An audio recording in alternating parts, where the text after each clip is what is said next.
Hi friends, welcome to my channel. ಹೇಗಿದ್ದಾರೆ ಎಲ್ಲರೂ? ಚೆನ್ನಾಗಿದ್ದೀರಾ? ನಾನು ಇವತ್ತು ಒಂದು ನಿಮಗೆ ರೆಸಿಪಿ ತೋರಿಸ್ತಾ ಇದ್ದೀನಿ. ಏನಪ್ಪ ಅಂತ ಯೋಚನೆ ಮಾಡ್ತಾ ಇದ್ದೀರಾ? ಏನಿಲ್ಲ ಫ್ರೆಂಡ್ಸ್, ನಾನು ಇವತ್ತು ಸಜ್ಕ ಮಾಡ್ತಾ ಇದ್ದೀನಿ. ಏನು ನನಗೆ ಸಜ್ಕ ತೋರಿಸ್ತಾ ಇದ್ದಾವೆ ಅಂತ ನೋಡ್ತಾ ಇದ್ದೀರಾ? ಇಲ್ಲ ಫ್ರೆಂಡ್ಸ್, ಆ ಥರ ಇಲ್ಲ. ಅದು ಇದನ್ನು ಒಂದು 113 ಆ ಥರ ಮೆಜರ್ಮೆಂಟಲ್ಲಿ ನಿಮಗೆ ಮಾಡಿ ತೋರಿಸ್ತಾ ಇದ್ದೀನಿ. ಆ ಸಜ್ಕ ಕನ್ಸಿಸ್ಟೆನ್ಸಿ ಕರೆಕ್ಟಾಗಿರಬೇಕು. ಆಮೇಲೆ ನಿಮಗೆ ಬಾಯಲ್ಲಿಟ್ಟರೆ ಹದ ಕರೆಕ್ಟಾಗಿ ಬರಬೇಕು. ಒಂದು ನಿಮಿಷ ಇದನ್ನು ನಾನು ರವೆ ಹುರಿಯೋಕೆ ಫಸ್ಟ್ ಇದನ್ನು ತೋರಿಸ್ಬಿಡ್ತೀನಿ ಬನ್ನಿ. ನೋಡಿ, 1 ಗ್ಲಾಸ್ ರವೆ ತೊಗೊಂಡಿದ್ದೀನಿ, 1 ಗ್ಲಾಸ್ ಬೆಲ್ಲ ಈಕ್ವಲ್ ಪ್ರಮಾಣದಲ್ಲಿ ಇರಬೇಕು ಫ್ರೆಂಡ್ಸ್. ಇದು ನೋಡಿ, ಇದನ್ನು ಸ್ವಲ್ಪ ಕಡಿಮೆ ತೊಗೊಂಡಿರಿ. ಬೆಲ್ಲ ಕೂಡ ನಾನು ಸ್ವಲ್ಪ ಕಡಿಮೆ ತೊಗೊಂಡಿದ್ದೀನಿ. ಜೊತೆಗೆ ಸ್ವಲ್ಪ ಸೋಂಪು, ಇದು ಗೋಡಂಬಿ, ಬಾದಾಮಿ, ಇದು ಆಪ್ಷನಲ್ ಫ್ರೆಂಡ್ಸ್, ನೀವು ಹಾಕೋಬೋದು, ಇಲ್ಲಾಂದರೆ ಬಿಡ್ಬೋದು. ಏಲಕ್ಕಿ, ಗೋಡಂಬಿ ಮಾತ್ರ ಕಂಪಲ್ಸರಿ ಹಾಕಲೇಬೇಕು. ಮತ್ತು ತುಪ್ಪ ಫ್ರೆಂಡ್ಸ್, ತುಪ್ಪ ಬೇಕೇ ಬೇಕು. ಜೊತೆಗೆ ಇದು 1 ಗ್ಲಾಸ್, ಇದೊಂದು ಗ್ಲಾಸ್ ಪ್ಲಸ್ 3 ಗ್ಲಾಸ್ ನೀರು, ಇದೇ ಅಳತೆಗೆ 3 ಗ್ಲಾಸ್ ನೀರು. ಈ ಕನ್ಸಿಸ್ಟೆನ್ಸಿಯಲ್ಲಿ ನೀವು ಸಜ್ಕ ಮಾಡ್ಕೋಬೇಕು. ಇವಾಗ ಯಾವ ರೀತಿ ಮಾಡಬೇಕಂತ ನಾನು ನಿಮಗೆ ತೋರಿಸ್ತೀನಿ. ಫಸ್ಟ್ ಈ ರವೆನ ಇದಕ್ಕೆ ಬಾಣಲೆಗೆ ಹಾಕೊಂಡ್ಬಿಡೋಣ.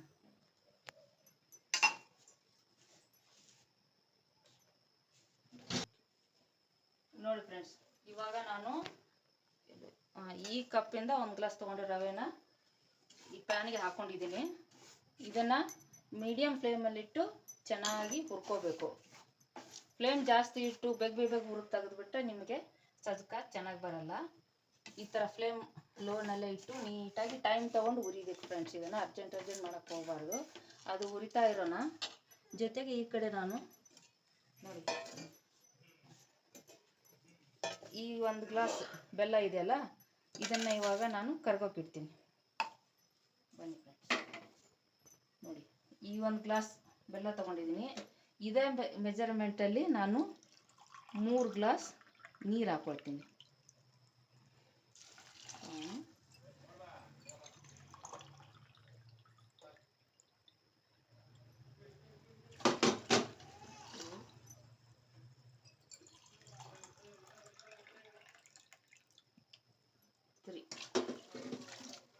ಇದು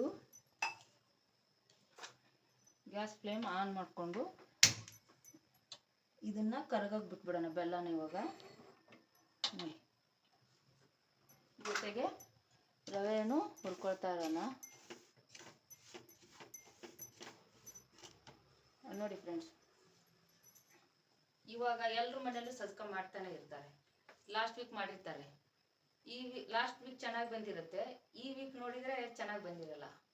ನೀವು ಲಾಸ್ಟ್ ವೀಕ್ ಚೆನ್ನಾಗಿ ಮಾಡಿದ್ದಿಲ್ಲ, ಯಾಕೆ ಈ ಥರ ಆಯಿತು ಅಂತ ಕೇಳ್ತಾರೆ ಮನೇಲಿ. ಯಾಕಂದರೆ ಕನ್ಸಿಸ್ಟೆನ್ಸಿ ಕರೆಕ್ಟ್ ಆಗಿಲ್ಲ ಫ್ರೆಂಡ್ಸ್. ನೀವು ಈ ಅಳತೆಯಲ್ಲಿ ಮಾಡಿದರೆ, ನಾನು ತೋರಿಸ್ತಾ ಇದ್ದರು ಬರೀ 1 ಗ್ಲಾಸ್ ಅಷ್ಟೇ. 1 ಗ್ಲಾಸಿಂದ ಹಿಡಿದು 1 kg ಇಂದ ಹಿಡಿದು 5 kg 10 kg ಏನಮ್ಮ ಒಂದೊಂದು ಗ್ಲಾಸ್ ನಾವು ಅಳತೆ ಮಾಡ್ಕೊಂಡು ಕೂತ್ಕೋಬೇಕಾ ಅಂತ ಕೇಳಬೇಡಿ. 1 kg ರವೆ ಇದ್ದರೆ ಈ ಥರ ದೊಡ್ಡ ಪಾತ್ರೆಗೆ ಆ 1 kg ರವೆನ ಹಾಕೊಂಡ್ಬಿಟ್ಟು ಅದೇ ಮೆಜರ್ಮೆಂಟಲ್ಲಿ 1 ಬೌಲ್ ಬೆಲ್ಲ, 3 ಬೌಲ್ ಅಂದರೆ 3 ಬೌಲ್ ನೀರು ಹಾಕಿ, ನೀವು ಎಷ್ಟೇ ದೊಡ್ಡ ಫಂಕ್ಷನ್ ಇರಲಿ ಅಥವಾ ಸಣ್ಣ ಫಂಕ್ಷನ್ ಇರಲಿ, ನೀವು ಈ ರೀತಿ ಈ ಅಳತೆಯಲ್ಲಿ 113 ಮೆಜರ್ಮೆಂಟಲ್ಲಿ ನೀವು ಸಜ್ಕ ಮಾಡಿದರೆ ಕೆಡೋದಿಲ್ಲ ಫ್ರೆಂಡ್ಸ್. ಕಣ್ಣು ಮುಚ್ಚಿ ನೀವು ಮಾಡ್ಕೋಬೋದು. ಆಯಿತಾ? ಬನ್ನಿ ರವೆ ನೋಡೋಣ ಏನಾಗಿದೆ ಅಂತ. ನೋಡಿ, ಇವಾಗ ಸ್ವಲ್ಪ ಬಿಸಿ ಆಗಿದೆ. ಸ್ವಲ್ಪ ಎಣ್ಣೆ ಹಾಕೋಣ ಅದಕ್ಕೆ. ನೋಡಿ ಫ್ರೆಂಡ್ಸ್, ಎಣ್ಣೆ ಹಾಕ್ತಾ ಇದ್ದೀನಿ. ಸ್ವಲ್ಪ ಎಣ್ಣೆ ಹಾಕೋಣ.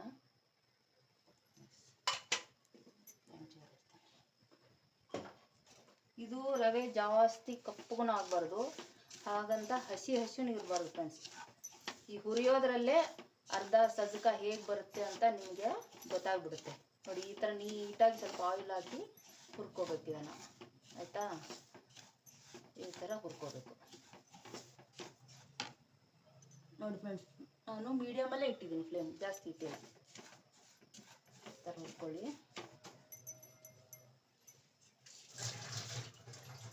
ಜೊತೆಗೆ ಈ ಕಡೆ ಬೆಲ್ಲ ಕರಗಲಿ. ಈಗ ನೆಕ್ಸ್ಟ್ ನಾನು ಮಾಡೋ ಪ್ರೊಸೀಜರು ಯಾರೂ ಮಾಡಿರಲ್ಲ ಫ್ರೆಂಡ್ಸ್. ಅದನ್ನೇ ನಿಮಗೆ ನಾನು ಇವಾಗ ಟಿಪ್ಸ್ ಹೇಳ್ತಾ ಇದ್ದೀನಿ. ಇವಾಗ ಆರ್ಟಿಫಿಷಿಯಲ್ ಮಾಡಿದರೆ ಮಾತ್ರ ನಿಮ್ಮ ಸಜ್ಕ ಚೆನ್ನಾಗಿ ಬರುತ್ತೆ. ಕೆಲವೊಬ್ರು ಏನು ಮಾಡಿಬಿಡ್ತಾರೆ, ಡೈರೆಕ್ಟ್ ನೀರು ಬೆಲ್ಲ ಈ ಥರ ಮಿಕ್ಸ್ ಮಾಡಿದ್ದು ಹಾಕಿಬಿಟ್ಟು ಅದ್ರಲ್ಲಿ ರವೆ ಹಾಕಿ ತಿರ್ಗಿಸ್ಬಿಡ್ತಾರೆ, ಮುಗಿದೋಯ್ತು ಸಜ್ಕ ಆಗುತ್ತೆ. ಅದು ಆ ಥರ ಅಲ್ಲ ಫ್ರೆಂಡ್ಸ್. ಅದನ್ನು ಕರೆಕ್ಟಾಗಿ ಹದವಾಗಿ ಮಾಡಿದರೆ ತಿನ್ನೋಕ್ಕೆ ಬಾಯಲ್ಲಿ ಹದಾಗಿರುತ್ತೆ. ಓಕೆನಾ? ಇವಾಗ ಬೆಲ್ಲ ಕರಗ್ತಾ ಇದೆ ನೋಡಿ ಫ್ರೆಂಡ್ಸ್. ಇದು ಇವಾಗ ಲೈಟಾಗಿ ಬ್ರೌನ್ ಆಗಿದೆ ನೋಡಿ, ಲೈಟಾಗಿ ಬ್ರೌನ್ ಆಗಿದೆ. ಇಷ್ಟ ಆದರೆ ಸಾಕು. ಇದನ್ನ ಇವಾಗ ಆಫ್ ಮಾಡ್ಕೊಂಬಿಡೋಣ. ಜೊತೆಗೆ ಈ ಕಡೆ ನೋಡಿ ಬೆಲ್ಲನೂ ಕರಗಿದೆ. ಇದನ್ನು ಕೆಳಗಡೆ ಇಟ್ಕೊಂಡ್ಬಿಟ್ಟು ಇನ್ನೊಂದು ಪಾತ್ರೆ ಇಟ್ಕೊಳ್ಳೋಣ. ಇವಾಗ ಮಾಡೋ ಸ್ಟೆಪ್ ಇದೆಲ್ಲ ಫ್ರೆಂಡ್ಸ್ ತುಂಬ ಇಂಪಾರ್ಟೆಂಟು.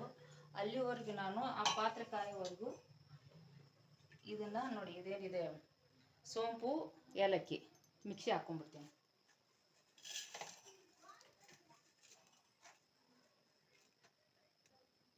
ಬನ್ನಿ ಫ್ರೆಂಡ್ಸ್, ಇವಾಗ ಫಸ್ಟು ಪಾತ್ರೆಗೆ ನಾನು ತುಪ್ಪ ಹಾಕೋತೀನಿ. ಈ ಪ್ರೊಸೀಜರ್ ನೀವು ಮಾಡಲೇಬೇಕು ಫ್ರೆಂಡ್ಸ್. ಮಾಡಿದ್ರೇ ನಿಮ್ಮ ಸಜ್ಕ ಚೆನ್ನಾಗಿ ಬರೋದು. ಇಲ್ಲ ಅಂದರೆ ಸಜ್ಕ ಚೆನ್ನಾಗಿ ಬರಲ್ಲ. ನೋಡಿ, ಇದಕ್ಕೆ ನಾನು ಇವಾಗ ಗೋಡಂಬಿ ಹಾಕೋತಾ ಇದ್ದೀನಿ. ಇದೇನು ಜಾಸ್ತಿ ಹುರ್ಕೊಳ್ಳೋ ಅವಶ್ಯಕತೆ ಇಲ್ಲ. ಸ್ವಲ್ಪ ಈ ಥರ ಬಿಸಿ ಮಾಡ್ಕೊಂಡ್ರೆ ಸಾಕು.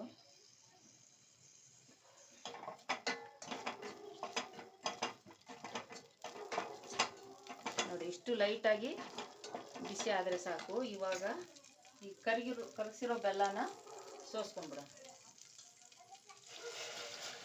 ಜಾಸ್ತಿ ತುಪ್ಪನ ಹೀಟ್ ಮಾಡಬಾರ್ದು ಫ್ರೆಂಡ್ಸ್. ಹೀಟ್ ಮಾಡಿಬಿಟ್ರೆ ಆ ಟೇಸ್ಟ್ ಹೋಗ್ಬಿಡುತ್ತೆ ನಿಮಗೆ.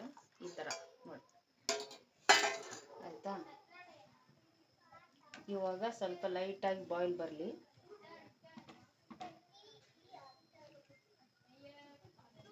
ಈ ಮಿಕ್ಸಿ ಹಾಕ್ಕೊಂಬಂದಿರೋ ಸೋಂಪು ಮತ್ತು ಏಲಕ್ಕಿ ಇವಾಗಲೇ ಇದಕ್ಕೆ ಮಿಕ್ಸ್ ಮಾಡ್ಕೊಂಬಿಡೋಣ.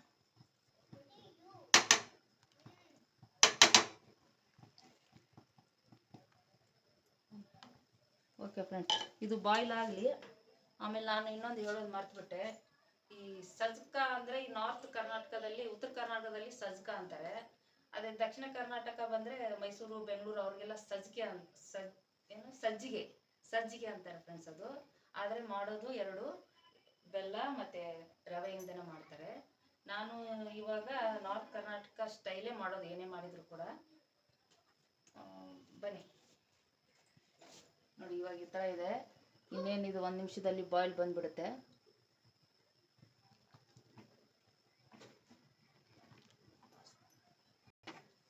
ನೋಡಿ ಫ್ರೆಂಡ್ಸ್, ಇವಾಗ ಇದು ಬಾಯ್ಲ್ ಆಗ್ತಾ ಇದೆ. ಇದಕ್ಕೆ ರವೆ ಬೆರೆಸ್ಕೊಂಡ್ಬಿಡ್ತೀನಿ. ಸ್ವಲ್ಪ ಮೀಡಿಯಮಲ್ಲಿ ಇಟ್ಕೊಂಡ್ಬಿಡಿ ಫ್ಲೇಮ್ನ. ಇವಾಗ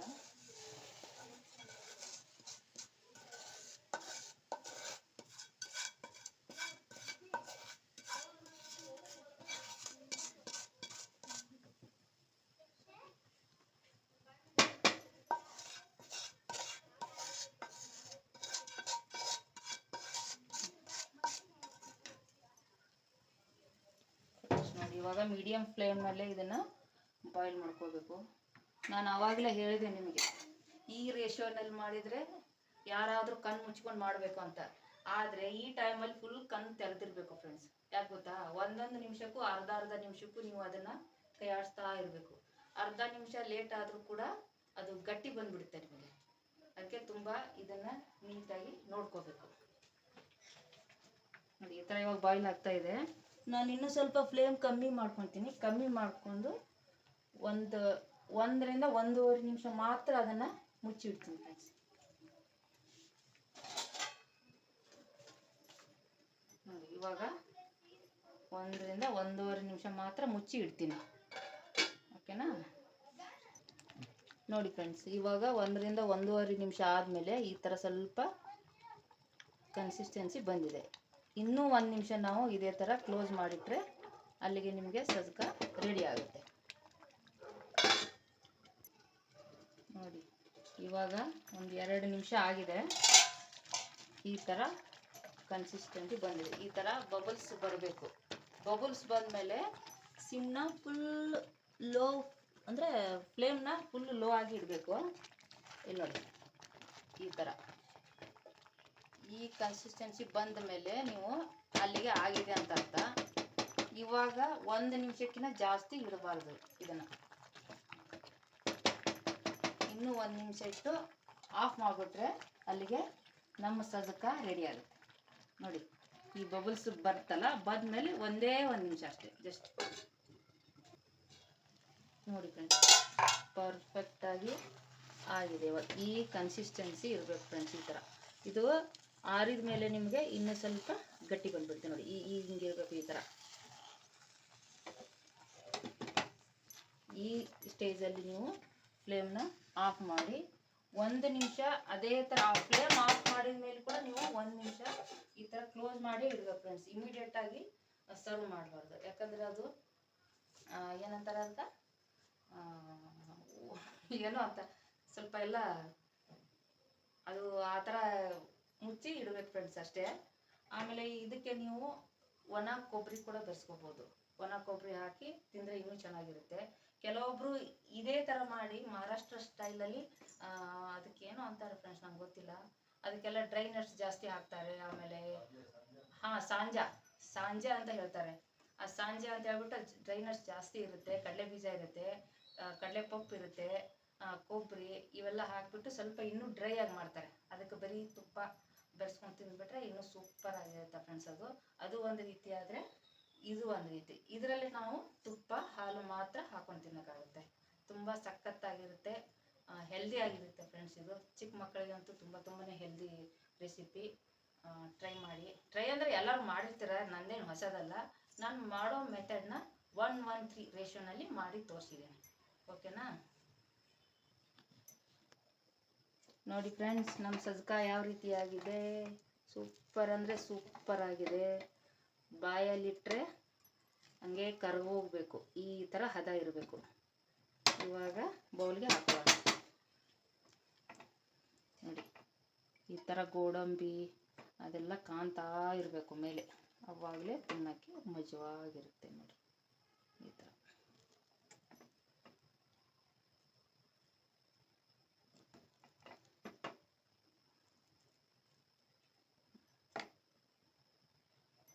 ನೋಡಿ ಫ್ರೆಂಡ್ಸ್,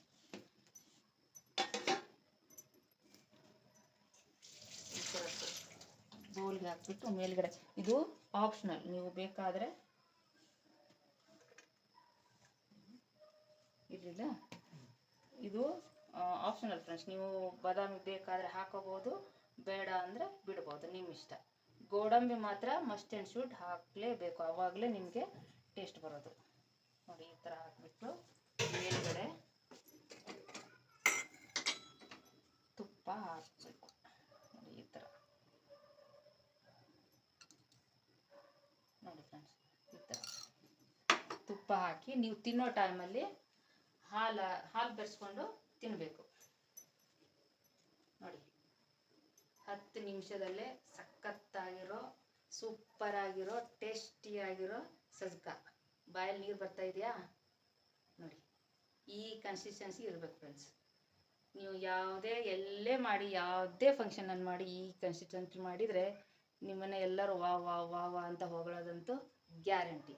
ಕೆಲವೊಬ್ರು ದೇವಸ್ಥಾನಕ್ಕೆಲ್ಲ ಪ್ರಸಾದಕ್ಕೆಲ್ಲ ಕೊಡ್ತಾರೆ ಫ್ರೆಂಡ್ಸ್. ಆವಾಗಲೂ ನೀವು ಈ ಥರ ಈ ಕನ್ಸಿಸ್ಟೆನ್ಸಿ ಮಾಡಿಕೊಟ್ಬಿಟ್ರೆ ಚೆನ್ನಾಗಿರುತ್ತೆ ಅವಾಗ. ಓಕೆನಾ? ಸರಿ ಫ್ರೆಂಡ್ಸ್, ಹೇಗಿದೆ ಮಾಡಿ ನೋಡಿ, ಕಮೆಂಟ್ ಮಾಡಿ, ಲೈಕ್ ಮಾಡಿ, ಶೇರ್ ಮಾಡಿ. ಓಕೆನಾ? ಮತ್ತೆ ನಾನು ನಿಮಗೆ ನೆಕ್ಸ್ಟ್ ವಿಡಿಯೋದಲ್ಲಿ ಸಿಗ್ತೀನಿ. ಬಾಯ್.